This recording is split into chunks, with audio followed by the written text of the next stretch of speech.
A community that knows itself takes care of itself.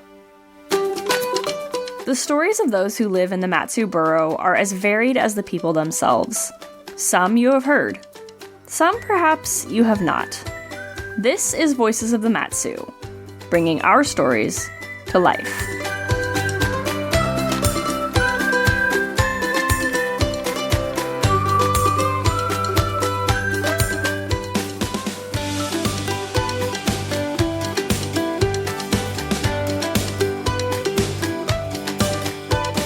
I'm Emily Forstner, your host today. Today's story revolves around something called the third place.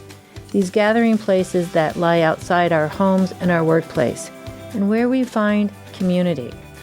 Join me today as we learn a little more about one of these microcosms of our community, at the third bar from the north on the main street of Palmer.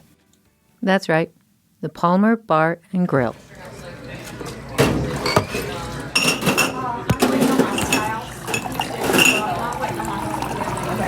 It used to be the three most important people in a town were the priest, the mayor, and the tavern owner.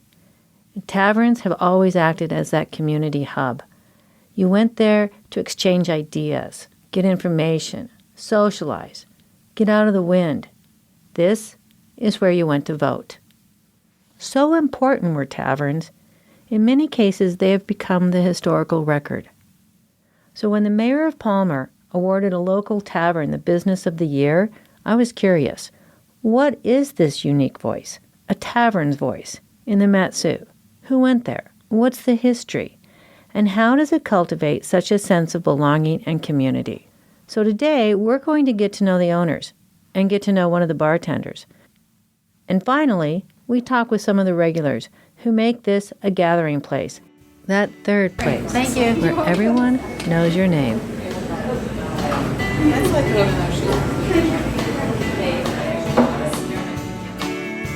It's been just over 3 years ago that Wes Arts and Sherman Leifer bought the Palmer Bar and Grill in downtown Palmer. They're cousins.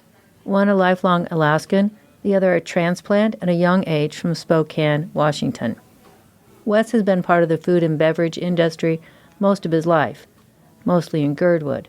You know, ski Alyeska and find a career between runs. While Sherman worked in construction.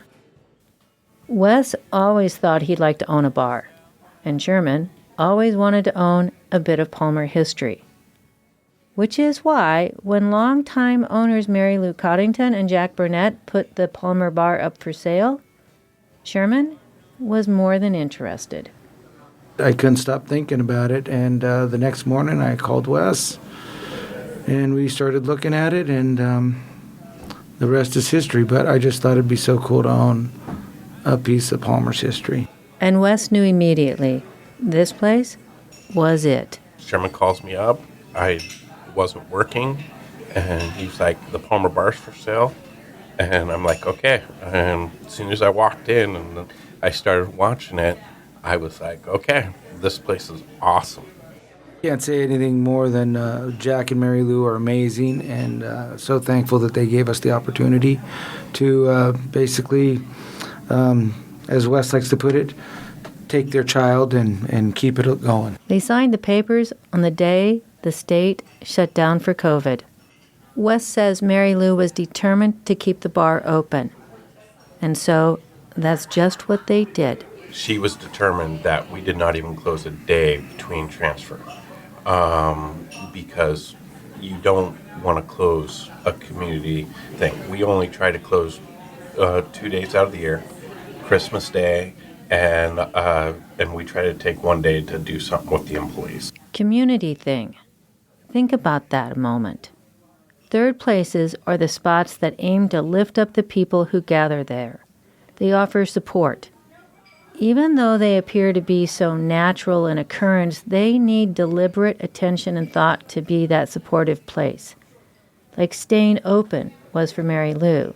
And as for Wes and Sherman, that's making sure the place takes care of its community. When we had like the windstorms here, we are one of the last buildings that loses power. We're one of the first buildings to get it back on. But we want to be a place of refuge. So when people are affected by windstorms or whatever natural disaster, where we're ready and we can still run and we can stay open. I can just say that when the windstorms were going and everything else was going on, we were the place that everyone came for refuge. You know, families that were out of power were coming there with all the kids and everything, just kind of hanging out, warming up. So, perfect example is 2 years ago during the windstorms that we had in January. There was a customer that came in. She brought her 5 kids in, but her house had been completely frozen up for like the last 3 days. And she was pretty much brought her whole family in. And it made me realize going, okay, we need to have something cheaper on the menu because they're worried about all the pipes being frozen in their house. So during, like, if we have natural things, we're moving to the point where I'm just going to limit to like soup, something basic. I even got a few of our clientele that's older that didn't have anyone to plow them out. I went and plowed them out, just where they could get out and be safe, to make sure people in the community are doing good. And that's part of being a bar owner. For the Cousins, taking care of community includes small businesses taking care of other small businesses. Like our burger patties and our steaks we get from Mr. Prime Beef in Anchorage. We actually, when Anchorage was shut down, we kept enough business for them to keep their butcher going. It's with a few of the small contracts. We were a regular one.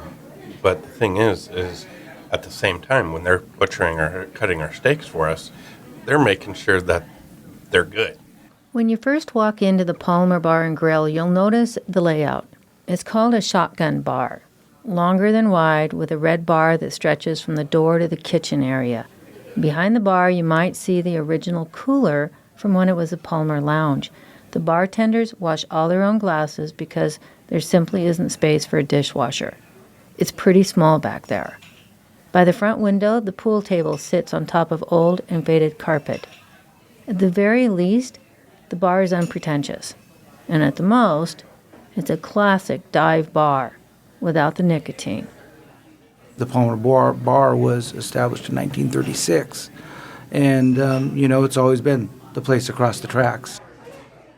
That's really what we've tried to do, is maintain. We want it to feel the same way when it turns 100 years old in 14 years as it does today when we bought it or the day we bought it. So we're trying to keep that same atmosphere. And that is a lot of community and history. I don't want people to become alcoholics. It's like, I want them to have successful lives, and I want them to bring their grandchild in when they have kids, through the different generations. It's like you look at how you shepherd them through life. You don't want them to have problems. You got to take them through their low times. And when you're there, you have to be open. We have customers that come in and they only look for us to talk to. They're looking for that normalcy, that consistency of someone to talk to. And so as an owner of a bar, you become the bar. You're the normalcy. It's Consistency. People, basically, you have to make the bar people's living room, where they're comfortable like their living room. It's their home away from home.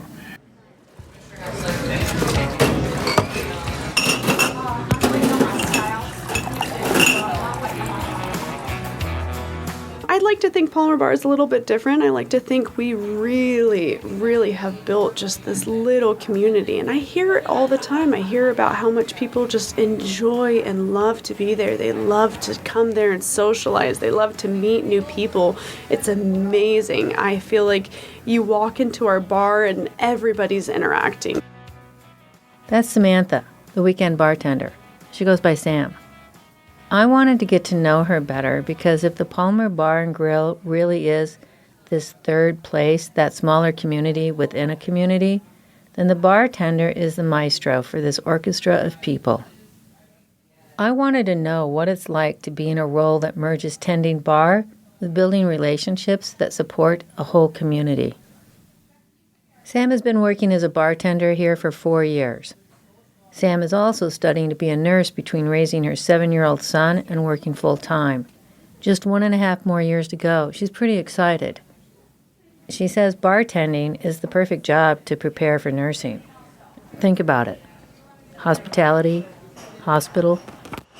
I think it's a great segue into nursing. I think they both really are about just at the core being caring and wanting to make that difference, whether it be a major difference in nursing or whether it be just a difference in somebody's day, and just being able to kind of have them come in, have them enjoy their time, get away from work or their home life, just socialize and really be able to enjoy their time with me, sitting down, whether it's having a drink, having a soda, or just eating a burger, just being able to talk and have that conversation with them.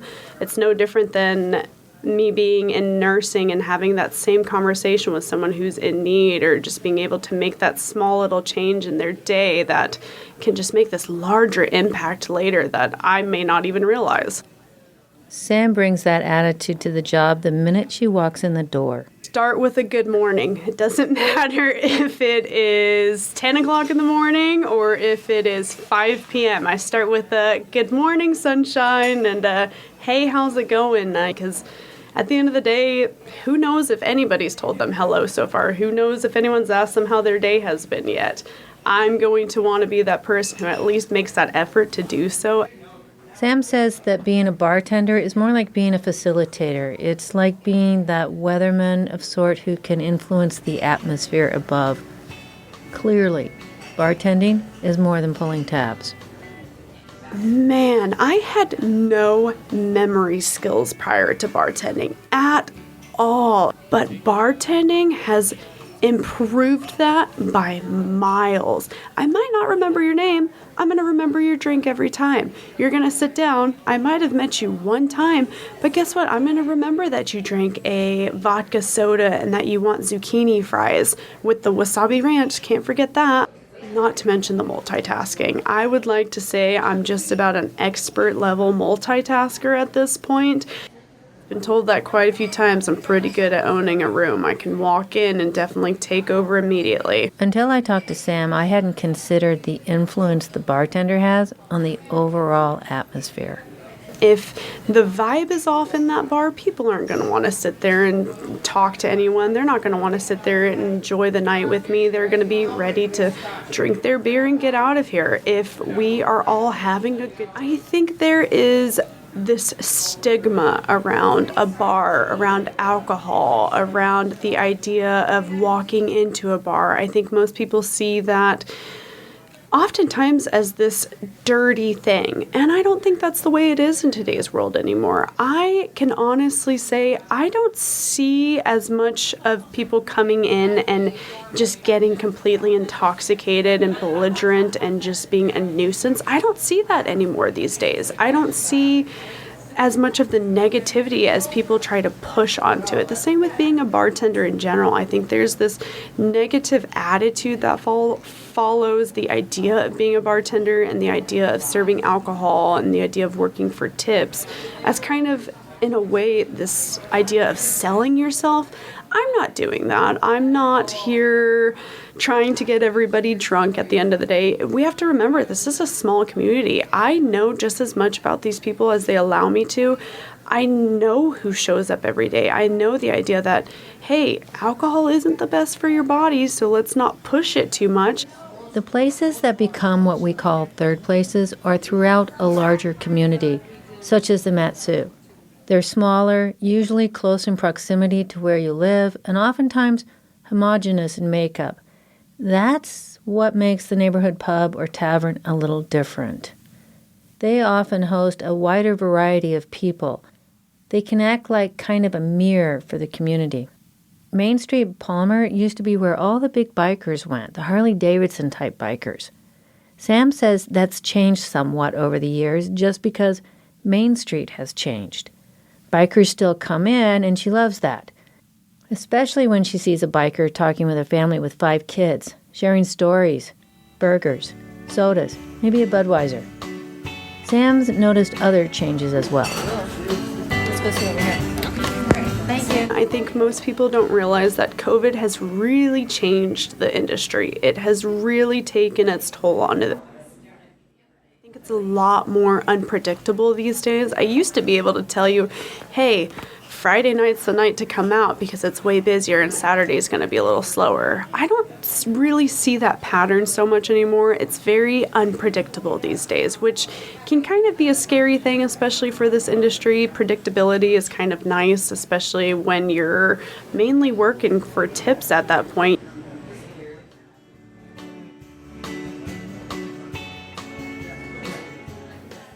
Palmer Bar has been a fixture in town since 1936. That makes it 87 years old, just 13 years shy of its 100th birthday. It was one of the first businesses to open the year after the colonists arrived at the train depot just a block away. It was the Palmer Lounge in those days, on the corner of Main and Elmwood. It was in the basement, under the town's pharmacy. Some of you might remember it as Deb's. That is until the bar moved into the old Piggly Wiggly grocery store space. Now, granted, Piggly Wiggly, and that's a pretty strange name for a place you buy food. But it was like the Safeway of the 40s and 50s. It was a national chain. Your grandma might have shopped in one. Mine did. Now, if you go into the bar, next to the fair posters that line the walls, you can find pictures of Old Main Street and the Piggly Wiggly. It's like the bar is a quasi-museum. It's a living artifact of the Mat-Su. Sam is younger than the bar is old, and she seems to understand this. But I think it's been really important to keep that history a part of the Palmer Bar. It's been really important for us to honor that and remember the history and remember how we got here, because at the end of the day, without all of that, we wouldn't be where we are today. And then Sam started telling me about her regulars, the families, the people that come in 3, maybe 4 times a week. I love my regulars. I love that they allow me to get to know them. I love it. I love that they come to see me every single week. And if they don't come see me, guess what? I get a text message. Hey, we're alive. We're okay. Hope you're doing great. Sorry we're not there tonight. I love that. I love that you're thinking of me even when you're not here, because I'm thinking of you just the same.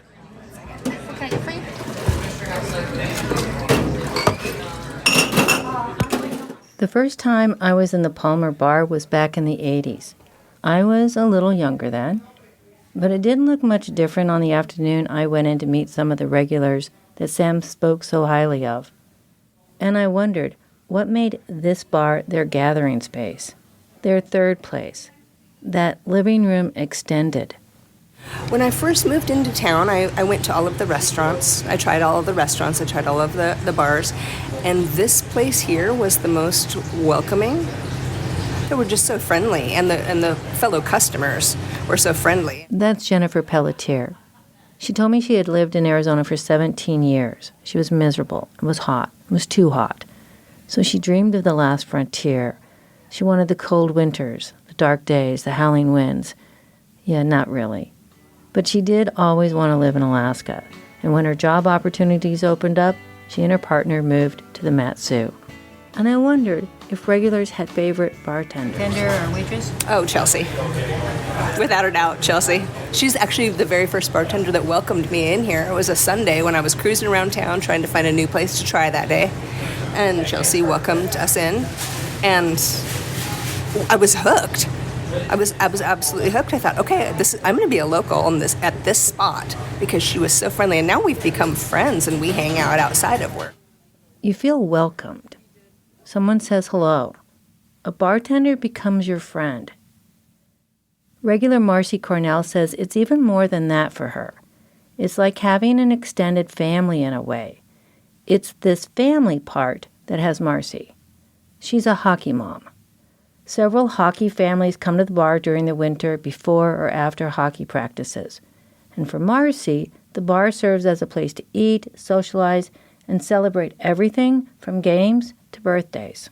Why do you come to the Palmer Bar? Because it's a family-friendly location where we can come and feel like we're at home. It's almost like a local version of Cheers, where everybody knows your name, absolutely, and everybody knows our kids' names.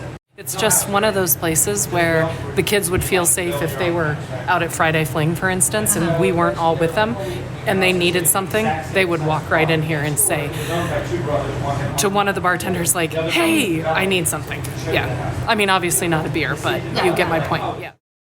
That's pretty cool. But listen to what else I found out. And also they have cleanest bathrooms in the entire city of Palmer. You heard right. Cleanest bathrooms, hands down. When you ask regular Jeremiah Millen what time it is, he'll tell you the time is now. He plays in a band and has played in several bars in the area, but he's a regular here. He works in the area, but he says it's really the atmosphere mostly that keeps him coming back. Just a little bit more laid back and just feels like your neighborhood bar. Yeah. I mean, I think that they definitely take an interest in getting to know their clients and care about their clients. I pretty much drink the same beer every time, and so sometimes I'll come and sit down and they'll already have a beer poured, like they already know what I'm going to order. Yeah. I mean, I think it's remarkable that they won like the Business Award of the Year being a bar in a place like Palmer that still could be considered fairly conservative. Like Palmer Bar and Grill was awarded Best Business of the Year in late July during a recognition ceremony at the Palmer Depot. The city mayor presents it. It's kind of a perk for being the mayor. You get to choose who gets Best of the Year awards. And Jeremiah is pretty proud of this. And they deserved it because they have fostered and built community, you know. It's pretty cool. I dropped by the bar one morning. I'm there to grab some background sound when I meet Linda. Linda smiles, and she calls herself a regular. Her hair is covered with a colored scarf. She sits in the back by the open kitchen area, waiting for a burger with iced tea. She doesn't drink alcohol, and she's a regular at 11 a.m. at the bar. I'm interested. My name is Linda. I don't come for the drinks because I'm not a drinker. However, they make the most awesome hamburgers that I have ever tasted. They are juicy and they're perfect every time. Everybody here is extremely friendly. And because I've come here so much, they know exactly what I want. There's no questions, they just do it. In fact, Heather, my favorite gal here, she already has my iced tea brewing because she knows I'll be coming. Linda comes in before she goes to work to one of her 2 jobs.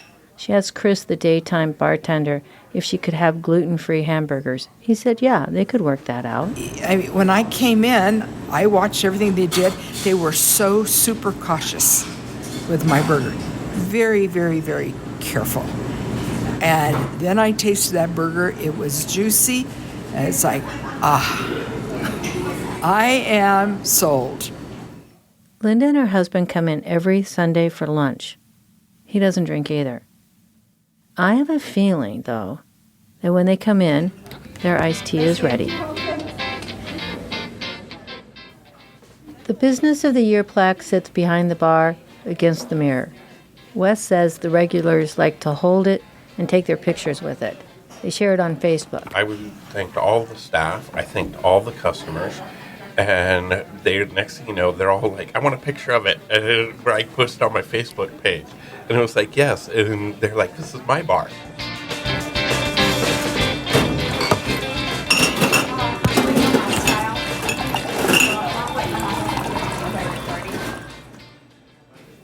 The Mat-Su is growing. It's growing a lot. And growing together as a community means putting down roots together. Community hubs, watering holes, gathering places, whatever you call them, they are the roots. They attach us to each other. It doesn't have to be a bar. It could be a church, a gym, a coffee shop, a park. Where's yours? At the end of the day, family is a love and take type of situation. Some days are great and some days are not, but that's what we're here for at the end of the day, is just to have that feeling of, you might not have somebody, but at the end of the day, you're always going to have us and we're always going to have you. That's it for today's episode for Voices of the Mat-Su. If you have a story or a place to share or know of someone who does, contact us at voices@bigcabbageradio.org.